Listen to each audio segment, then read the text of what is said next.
剩下的6个生蚝终于都开好了，这个生蚝真的好难开啊！上面这3个呢，它的壳比较硬，这个是我直接生的时候打开的。然后这2个呢，因为它的壳太硬了，我用刀背也敲不开，我也没有那个专门用来开生蚝的刀，用水果刀开的话又很危险。然后我把这2个拿去用水煮了一下，然后它就很容易打开了。其实还是可以看得出来有一点不一样的。这个煮过的生蚝肉它比较完整，然后这个生的呢就有点散了感觉。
我今天又重新试了一下，终于在这边成功打了2个孔，然后我已经塞进去一个膨胀螺丝了。我今天早上打了好多个洞都没有打成功，是因为这样的，我也不知道原因，就是我打进去的时候，它里面好像有什么东西，就是没有办法完全的打进去，然后里面有很硬的东西，这个钻头打不穿。然后这边呢，它里面没有什么东西，就可以完全的打进去。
我本来想在中间的这个位置再多加装一个窗帘支架的，但是我刚刚试着打了一个孔，我发现它里面也是打不穿，没有办法多装一个，所以我现在也没有办法把那个厚的窗帘给挂上，因为那个窗帘我称了一下，还挺重的，然后那个窗帘杆也是挺重的，所以我觉得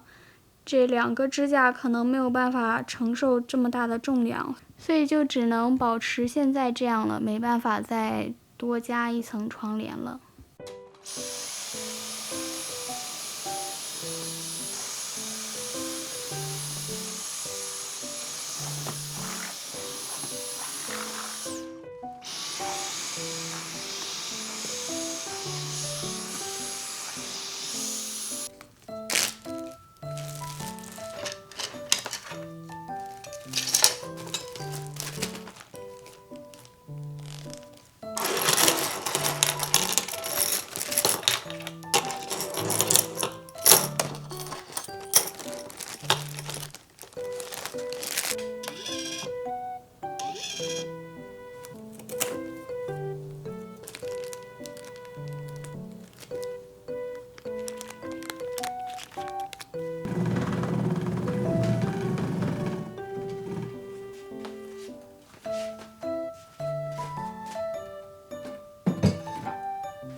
这个是佛珠多肉，